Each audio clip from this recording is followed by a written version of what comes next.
Hi friends, welcome to Telugu journalist channel. నా పేరు విష్ణుకుమార్, నేను సీనియర్ జర్నలిస్ట్ని.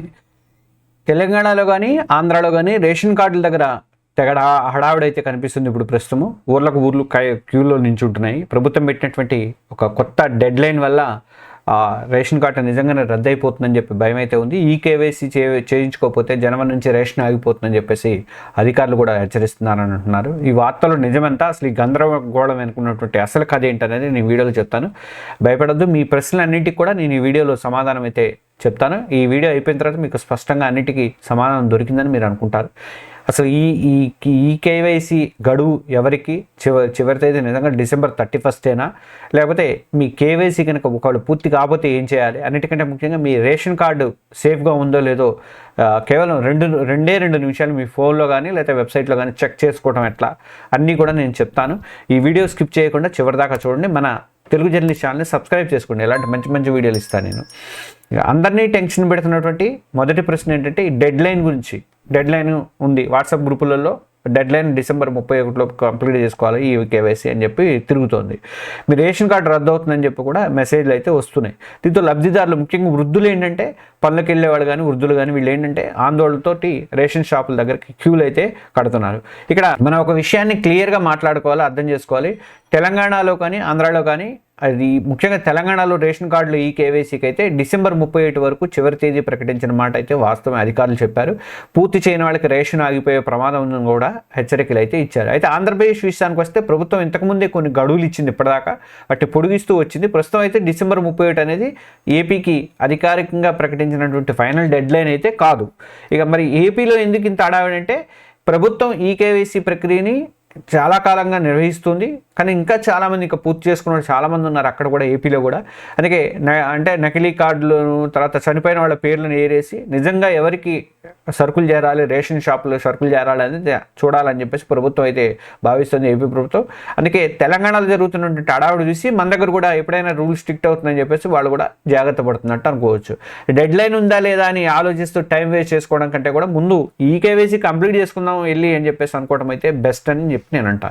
అందుకే చాలామంది ఈ కేవైసీ అనే మాట తెలుసు, కానీ అసలు దాని ఉద్దేశం ఏంటి అనేది పూర్తిగా తెలియదు. అది చెప్తాను, వినండి ఒకసారి. ఈ కేవైసీ అంటే ఎలక్ట్రానిక్ నో యువర్ కస్టమర్ అని. అంటే సింపుల్గా చెప్పాలంటే ఆధార్ కార్డు కానీ వేలిముద్రల సాయంతో రేషన్ కార్డులో ఉన్నటువంటి వ్యక్తి మీరేనా అని చెప్పి కన్ఫర్మ్ చేసుకోవడం అనమాట.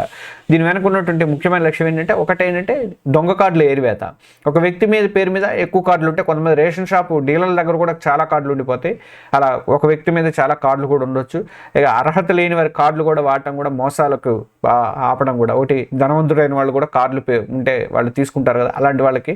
తర్వాత పారదర్శక ట్రాన్స్పరెన్సీ ఉంటుంది. ప్రభుత్వ సబ్సిడీలు కానీ రేషన్ కార్డులో మధ్యలో ఈ రేషన్ అనేది, సరుకులు అనేది దారి తప్పకుండా మీకే డైరెక్ట్గా బ్లాక్ మార్కెట్కి వెళ్లకుండా చేయడం అనేది ఒక ఇదనమాట. ఇంకోటి ఏంటంటే డేటాని క్లీన్ చేయడము. చనిపోయిన వాళ్ళ పేర్లు తీసేసి, పెళ్ళి వేరే ప్రాంతానికి వెళ్ళిపోయిన వాళ్ళ పేర్లు కూడా తీసేసి, అసలు నిజంగా ఎవరికి అవసరమో ఆ పథకాలకు ఎవరు అవసరం అవుతారో వాళ్ళకే లెక్కలు అనేది తెలుసుకోవడం అనమాట. ఇక రేషన్ కార్డు కేవలం బియ్యం కోసమే కాదు, మీకు తెలుసు చాలా ప్రభుత్వ పథకాలకు అది ఒక ఆధారం లాంటిది. అందుకే ఈ కేవైసీ పూర్తి చేస్తే మీరు మిగతా స్కీమ్స్ కూడా ఇబ్బంది లేకుండా కంటిన్యూ చేసుకోవడానికి అవకాశం ఉంటుంది. మరి ఈ కేవైసీ ఎవరు చేసుకోవాలి, ఎవరికి మినహాయింపు ఉందంటే, మా కుటుంబంలో అందరూ చేసుకోవాలా, లేకపోతే చిన్నపిల్లలు కూడా వెళ్ళాల్సిందే, చిన్నపిల్లలు కూడా తీసుకొని పోవాల్సిందేనా అంటే చాలామందికి డౌట్లు ఉన్నాయి. రూల్ అయితే చాలా సింపుల్గా ఉందండి. రేషన్ కార్డులో పేరున్న ప్రతి ఒక్కళ్ళు కూడా వయసుతో సంబంధం లేకుండా అయితే ఈ కేవైసీ చేయించుకోవాలి ఫస్ట్. అయితే దానికి కొన్ని మినహాయింపులు ఇచ్చారు. అది 5 ఏళ్ల లోపు ఉన్నటువంటి చిన్నపిల్లలు, వాళ్ళకి వేలుముద్దులు అనేవి స్పష్టంగా పడవు కాబట్టి వాళ్ళని ఈ కేవైసీ నుంచి మినహాయింపు అయితే ఇచ్చారు. వాళ్ళ కార్డులో పేరున్నా కూడా మీరేమి టెన్షన్ పడక్కల, బయోమెట్రిక్ పెట్టించక్కల 5 ఏళ్ల లోపు పిల్లలకి. ఈ 80 ఏళ్ళు పైబడినటువంటి వృద్ధులు, కొన్ని సందర్భాల్లో 80 ఏళ్ళు పైబడిన వాళ్ళకు కూడా ఈ ఏళ్ళన్నీ అరిగిపోయి వాళ్ళకి మినహాయింపులు ఇస్తున్నట్టు కూడా వస్తున్నాయి. ఒకసారి అది అమల్లో ఉందా మీ ఏరియాలో అనేది ఒకసారి కనుక్కోండి, ఒకసారి చెక్ చేసుకోండి. అంటే వేలుముద్రలు సరిగా పడని వాళ్ళు, వయసు మీద పడ్డ వాళ్ళకి, లేదా చేతులు సమస్యలు, కొంతమంది చేతులు ఏమైనా కట్ అయిపోయి లేదా ఆ చేతులు ప్రాబ్లం ఉన్న వాళ్ళకి ఉంటాయి కదా, అలాంటి వాళ్ళకి కొందరికి వేలుముద్రలు అనేది సరిగా పడవు. అలాంటి వారు టెన్షన్ పడాల్సిన అవసరం లేదు. వాళ్ళకి ఆల్టర్నేటివ్ మార్గంలో ద్వారా ఈకేవైసీ అయితే కంప్లీట్ చేస్తారు. గుర్తుపెట్టుకోండి, కుటుంబంలో ఒకరిద్దరు చేయించుకుంటే సరిపోదు. నేను పోయి యజమాని ఉన్నాడు, ఆమె పేరు మీద ఉన్నాయి, ఎక్కువగా లేడీస్ పేరు మీద ఉన్నట్టున్నాయి, నేను పోయి చేయించుకుంటే సరిపోద్దా సార్ అని అంటారు. కాదు, అట్లా కాదు. అందరూ మొత్తం ప్రతి కుటుంబంలో ఉన్నటువంటి ప్రతి ఒక్క అర్హత గల సభ్యుడు మెంబరు వెళ్ళి తప్పనిసరిగా ఈ ప్రాసెస్ని కంప్లీట్ చేయాలి. లేకపోతే వాళ్ళు ఒక్కళ్ళు మిగిలిపోయినా కానీ వాళ్ళకి సంబంధించి వాళ్ళు ఇచ్చేటువంటి 5 కిలోలు 10 కిలోలు ఉంటుంది కదా కోట, ఆ కోటాని మినహాయించి మిగతా ఇస్తారు అనమాట. అందువల్ల అందరూ చేయించుకోండి. 5 ఏళ్ల లోపు అక్కర్లేదు. మరీ పెద్ద వృద్ధులు వాళ్ళకి మరీ ఏం సరిపోవట్లేదు అనుకున్న వాళ్ళకి అడగండి ఒకసారి, డీలర్ని అడిగితే చెప్తాడు మీకు. సో ఈకేవైసీ ఎలా చేయించుకోవాలి, ఏం కావాలంటే ఈకేవైసీ చేసుకోవడానికి పెద్ద కంగారు పడాల్సిన అవసరం లేదు. ఎక్కడికి వెళ్ళాలంటే మీ దగ్గరలో ఉన్నటువంటి రేషన్ షాప్కి, పీడిఎస్ దుకాణానికి వెళ్ళండి. లేదంటే మీ ఇంటికి సరుకులు తెచ్చేటువంటి వెహికల్ ఉంది కదా, ఎండియు వెహికల్ ఉంది కదా, దాని దగ్గరికి వెళ్ళా కానీ మీ ఈకేవైసీ అయితే కంప్లీట్ చేస్తారు. ఏం తీసుకెళ్ళాలంటే మీ రేషన్ కార్డు అయితే నెంబర్ తప్పక తెలిసి ఉండాలి. ఆ కార్డుని, ఆధార్ కార్డులు కూడా ఎమ్మట పెట్టుకొని తీసుకెళ్ళాలి. వాటిని కూడా అసలు ప్రక్రియ అనేది కూడా వేలిముద్రలతోనే ఉంటుంది. కాబట్టి జిరాక్స్ కాపీలు అనేవి అడక్కపోవచ్చు, ఒరిజినల్స్ తీసుకెళ్తే సరిపోతుంది. అసలు ప్రాసెస్ ఎలా ఉంటుందంటే, ఫస్ట్ రేషన్ డీలర్ దగ్గరికి వెళ్ళి ఈకేవైసీ కావాలి నాకు అని చెప్పండి. చాలామంది అప్పటికే క్యూలో ఉండుంటారు.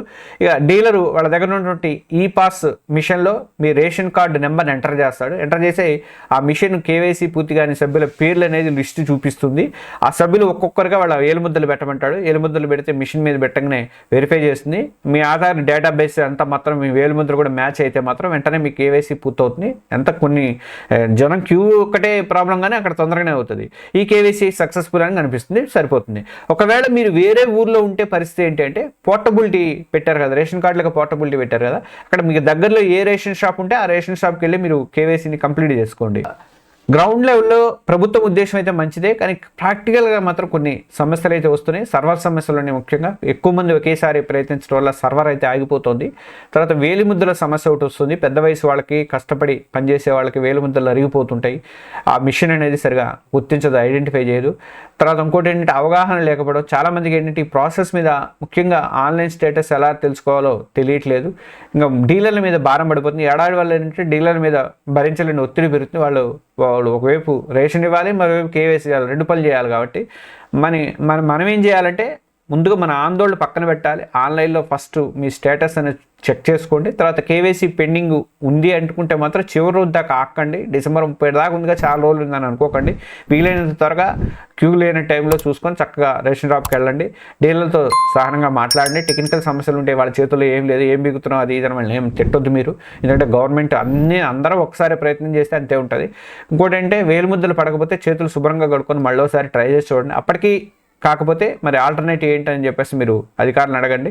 ఇక చూసారుగా, రేషన్ షాపుల దగ్గరికి జనం ఆంధ్రప్రదేశ్లో కానీ తెలంగాణలో కానీ ఎందుకు క్యూలు కడుతున్నారు అనేది, డెడ్ లైన్ గురించి కంగారు పట్టడం కంటే ముందు ఈ కేవైసీ మనకి ఎంత అవసరం అనేది కూడా మీకు ఇప్పుడు పూర్తిగా అర్థమై ఉంటుంది. కాబట్టి దాన్ని పూర్తి చేయాల్సిన బాధ్యత మీదే. ఈ వీడియోని చేసిన వెంటనే చూసిన వాళ్ళంటే వెంటనే మీరు చేయాల్సినటువంటి 3 పనులు ఏంటంటే, వెంటనే ఈపీడిఎస్ ఏపీ గవిన్ దాంట్లోకి వెళ్ళి వెబ్సైట్కి వెళ్ళి మీ ఈకేవైసీని స్టేటస్ని చెక్ చేసుకోండి. అలాగే తెలంగాణ వాళ్ళు కూడా EPDS.tg.gov.in అనేది చూసుకోండి. ఒకవేళ పెండింగ్లో ఉంటే మీ ఆధార్ కార్డు తీసుకొని రేషన్ షాప్కి వెళ్ళండి. ఈ ముఖ్యమైనటువంటి సమాచారాన్ని మీ బంధువులు కానీ, మీ ఫ్రెండ్స్కి, మీ ఊరు వాట్సాప్లో గ్రూపులలో కూడా షేర్ చేయండి. ఈ వీడియోని ఎక్కువగా ఊరు వాట్సాప్ గ్రూపులు ఉంటాయి కదా, చాలా మీ క్యాస్ట్వి, ఊరివి అట్లాంటివి ఉంటాయి కదా, వాటిల్లో షేర్ చేయండి. ఈ ఒక్క షేర్ అనేది అనవసరంగా టెన్షన్ పడుతున్నటువంటి ఎంతోమందికి మీరు సాయం చేసిన వాళ్ళు అవుతారు. కాబట్టి రేషన్ కార్డు, వాళ్ళ రేషన్ కార్డును కూడా కాపాడగలుగుతారు మీరు. కాబట్టి ఈ వీడియోని షేర్ చేయండి. ఈ వీడియో మీకు ఉపయోగపడుతుంది అనుకుంటే తప్పకుండా లైక్ చేయండి. ఇలాంటి ప్రభుత్వ పథకాలకు సంబంధించినటువంటి అప్డేట్స్, నిజమైనటువంటి సమాచారం మాత్రం నిజమైన సమాచారం మాత్రం అందిస్తాం మేము. మన ఛానల్ సబ్స్క్రైబ్ చేసుకోండి. నేను సీనియర్ జర్నలిస్ట్ని. మిమ్మల్ని తప్పుదో పట్టించేందుకు ఏదో ఒకటి మిమ్మల్ని చేసేది నేను ఇవ్వను. మిమ్మల్ని భయపెట్టే వీడియోలు పెట్టను. ఉపయోగపడే వీడియోలు మాత్రమే ఇస్తా. కాబట్టి ఇది మీకు ఉపయోగపడుతుంది. కాబట్టి ఛానల్ని సబ్స్క్రైబ్ చేసుకుని ఇంకా డౌట్స్ ఉంటే కింద కామెంట్స్లో అడగండి, నేను రిప్లై ఇస్తాను. Okay, thank you.